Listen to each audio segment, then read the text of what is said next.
അത്തരം മാനസികമായി തളർന്നു കിടക്കുന്ന ആളുകൾ ലോകത്ത് ഒരുപാടുണ്ട്. അവർക്കൊക്കെ ഒരു ആശ്വാസം ചെയ്തു കൊടുക്കുക, ആശ്വസിപ്പിക്കുക. ആശ്വാസം പല നിലക്കുണ്ട് കേട്ടോ. അതുകൂടെ സാന്ദർഭികമായിട്ട് പറയട്ടെ. ഒരാൾക്ക് വീട്ടിലൊരു മരണം നടന്നാൽ ചില ആശ്വസിപ്പിക്കൽ മൗനം കൊണ്ടായിരിക്കും നല്ലത്.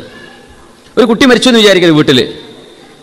ആ ഉമ്മ, ആ ഉപ്പ, അവർക്കത് കൽബിൽ വന്ന ആ ഒരു ഷോക്ക്, ആഘാതം, അത് കുറച്ചു കൊണ്ടുവരണം. അപ്പോഴേ അവർക്ക് നോർമൽ ലൈഫിലേക്ക് തിരിച്ചു വരാൻ പറ്റുള്ളൂ. ദുനിയാവാണ്, എല്ലാവരും മരിച്ചു പോവും. ചിലപ്പോൾ നേരത്തെ മരിക്കും, അപ്പം ഭയങ്കര വേദന ഉണ്ടാവും.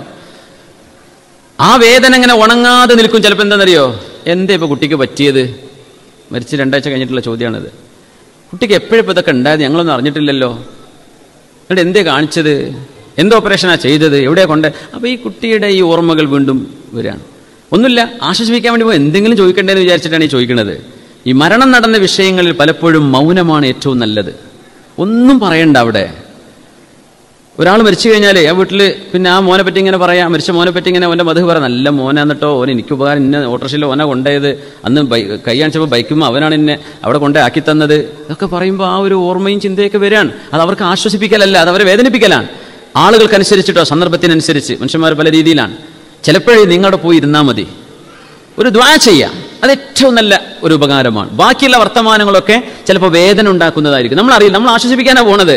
എന്താ പറയേണ്ടത് നമ്മൾ ആൾക്കാർക്ക് അറിയില്ല, പെണ്ണുങ്ങൾക്ക് പ്രത്യേകിച്ചും. അപ്പം അങ്ങനെ കഥ പറഞ്ഞുകൊണ്ടിരിക്കും. അപ്പോൾ ആ പഴയതൊക്കെ ഓർമ്മ വന്ന് അങ്ങനെ വേദനിച്ച് തളർന്ന് ആരും വീട്ടിലേക്ക് വരാതിരുന്നാൽ മതിയായിരുന്നേ എന്നൊക്കെ ആ ഉമ്മയും മാപ്പിയും ചിന്തിക്കുക. ആരെയും വന്നാൽ പിന്നെ പഴയത് ഓർമ്മപ്പെടുത്തി വേദനിപ്പിക്കലാണ്.